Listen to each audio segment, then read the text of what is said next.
सूर्य से हमेशा करोड़ों परमाणु और हाइड्रोजन बम जितनी एनर्जी अंतरिक्ष में बाहर निकलती रहती है, जो इसके कोर के अंदर न्यूक्लियर फ्यूजन रिएक्शन के चलते बनती है, जिसके कारण सूर्य के कोर का तापमान तो करोड़ों डिग्री सेल्सियस तक चला जाता है और इसके सरफेस का तापमान भी हजारों डिग्री सेल्सियस में है। पर ये भी कुछ नहीं है, क्योंकि इसके चारों ओर एक बहुत ही घना जलता हुआ गैसों से भरा वातावरण मौजूद है, जिसमें हमेशा बड़े बड़े तूफान चलते रहते हैं। इन तूफानों की रफ्तार और इसमें मौजूद पार्टिकल्स की ऊर्जा इतनी ज्यादा होती है कि अगर इसकी चपेट में कोई भी आसपास का ग्रह आ गया तो वह पूरी तरह से बंजर बन जाएगा और जलकर राख हो जाएगा। इसका एक एग्जाम्पल आप सूर्य के करीब मौजूद मरक्यूरी और वीनस ग्रह को देख सकते हैं, जहाँ का तापमान 400 डिग्री सेल्सियस से भी ज्यादा है। इतना ही नहीं, मंगल ग्रह की आज जो हालत है वह भी इन्हीं शोर तूफानों के कारण हुई है, क्योंकि मंगल ग्रह के पास पृथ्वी की तरह अपना कोई मैग्नेटिक फील्ड मौजूद नहीं है जो उसे सूर्य पर चलने वाले इन खतरनाक तूफानों से बचा सके। पर सच्चाई तो यह है कि पृथ्वी के पास अपना खुद का मैग्नेटिक फील्ड होने के बावजूद भी कई बार सूर्य से आने वाले ये खतरनाक सौर तूफान पृथ्वी पर काफी तबाही मचा चुके हैं। 1990 में ऐसा हो चुका है जब सूर्य से निकलने वाले एक बहुत ही बड़े सौर तूफान की टक्कर पृथ्वी से हुई और इसने पृथ्वी पर मौजूद लगभग सभी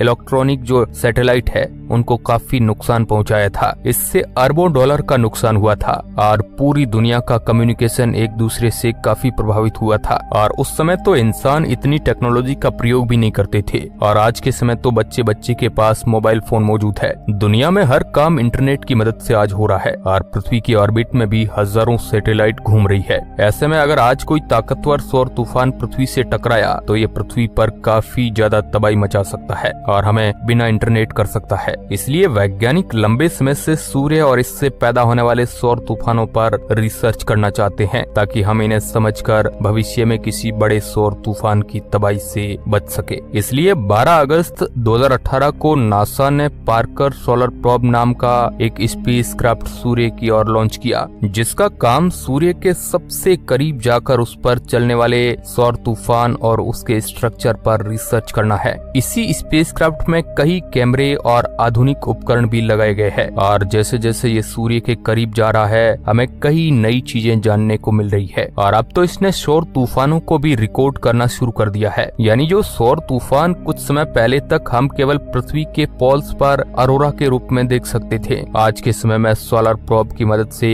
उन्हें सुन भी सकते हैं। और आज के इस वीडियो में मैं आपको सूरज पर चलने वाले तूफानों की 6 ऑडियो सुनाऊंगा जिन्हें सोलर प्रोब ने रिकॉर्ड किया है। साथ ही हम कुछ तस्वीरें भी देखेंगे जो अभी तक की सूर्य की सबसे करीब की तस्वीरें हैं। तो चलिए सुनते हैं सूर्य की आवाज। रिकॉर्ड की गई ऑडियो क्लिप्स को सुनने से पहले आपको बता दूं कि अंतरिक्ष में किसी तरह की आवाज ट्रेवल नहीं करती है और जो ऑडियो क्लिप्स मैं आपको सुनाने वाला हूं वह उस डाटा को प्रयोग करके नासा द्वारा बनाई गई है, जो पार्कर सोलर प्रोब ने सूर्य के करीब जाने पर गैसों और पार्टिकल्स के दबाव और मैग्नेटिक फील्ड में बदलाव होने से बनाई गई है। ये कुछ उसी तरह बनाई गई है जिस तरह से हम मैग्नेटिक फील्ड और दबाव में होने वाले परिवर्तन के चलते स्पीकर्स और हेडफोन की मदद से आवाज को सुनते हैं। तो चलिए अब शुरुआत करते हैं अपनी सबसे पहली ऑडियो से। अभी आप जो ऑडियो सुन रहे हैं ये सूर्य के वातावरण में पार्कर सोलर प्रोब के एंटर होने के दौरान प्लाज्मा और इलेक्ट्रॉनिक पार्टिकल्स के दबाव में होने वाले परिवर्तन को रिकॉर्ड करके बनाई गई है।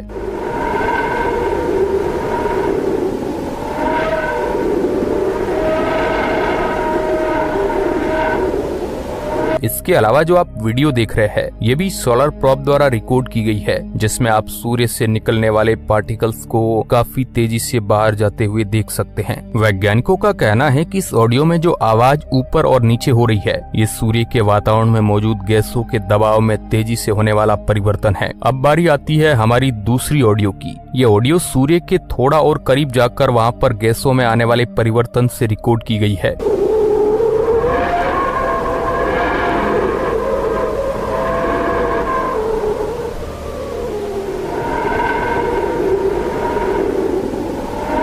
और ये भी काफी ज्यादा अजीब डरावनी आवाज है जो कभी तो बहुत ही कम हो जाती है और बहुत ही तेजी से बढ़ जाती है। इस तरह की आवाजों को वैज्ञानिकों ने खास नाम विस्टेलर मेड वेव दिया है, क्योंकि इसमें आपको सुनकर ही लग रहा होगा मानो कोई बहुत ही तेज सीटी बजा रहा हो। अब बारी आती है हमारे तीसरे ऑडियो रिकॉर्डिंग की। अभी आप जो शांत और तेजी से बढ़ती हुई एक विसल जैसी आवाज सुन रहे हैं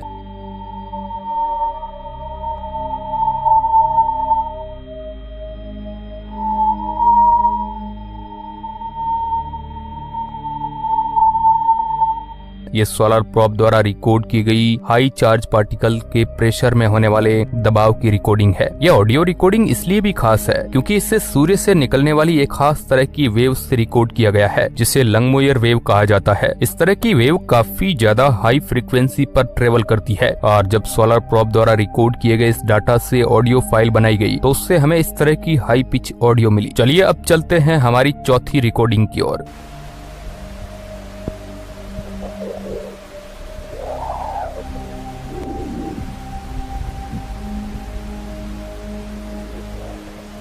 अभी जो आपने आवाज सुनी ये सूर्य से निकलने वाले शोर तूफानों की एक खास तरह की डिस्प्रेसिव वेव से पैदा हो रही है। इस तरह की वेव सूर्य के काफी ज्यादा करीब पैदा होती है और इन वेव्स की खास बात ये होती है कि ये बहुत ही हाई फ्रीक्वेंसी को बदलती है। वैसे मुझे तो ये आवाज सुनकर ऐसा ही लग रही है जैसे हमारे पृथ्वी पर तेज तूफान आते हैं। वैसे आपको ये आवाज किस तरह की लगी, आप कमेंट करके हमें बता सकते हैं। डिस्प्रेसिव वेव के बारे में वैज्ञानिकों का ये भी कहना है कि सूर्य पर चलने वाली ये वेव शोर तूफानों के साथ चलने वाली हाई पिच फ्रीक्वेंसी वेव है, जो अगर पृथ्वी तक पहुंचती है तो इसके एनर्जेटिक पार्टिकल पृथ्वी के इलेक्ट्रॉनिक सामानों के लिए काफी घातक साबित हो सकते हैं। चलिए अब बढ़ते हैं अपनी अगली पांचवी आवाज की ओर। वैसे पांचवी ऑडियो पहले वाली चौथी ऑडियो से काफी ज्यादा मिलती है, लेकिन इन दोनों के ही डाटा बिल्कुल अलग है। पांचवी ऑडियो को सूर्य के और भी ज्यादा करीब जाकर वहाँ पर गैसेज और पार्टिकल्स के स्पेसक्राफ्ट से टकराने और दबाव में होने वाले बदलाव से रिकॉर्ड किया गया है। इसके अलावा इस ऑडियो को बनाने में सूर्य के मैग्नेटिक फील्ड में होने वाले बदलाव को भी रिकॉर्ड किया गया है।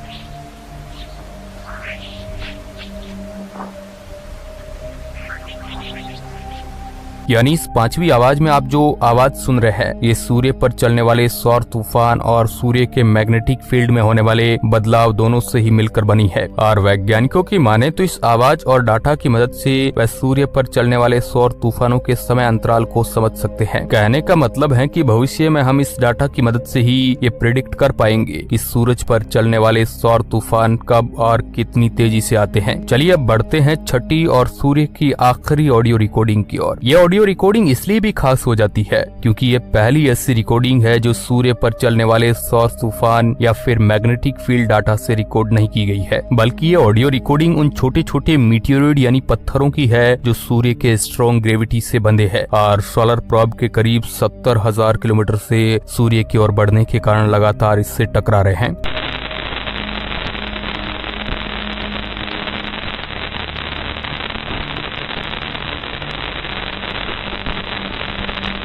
अभी आप जो आवाज सुन रहे हैं ये उन्हीं छोटे छोटे डस्ट पार्टिकल के पार्कर सोलर प्रोब से टकराने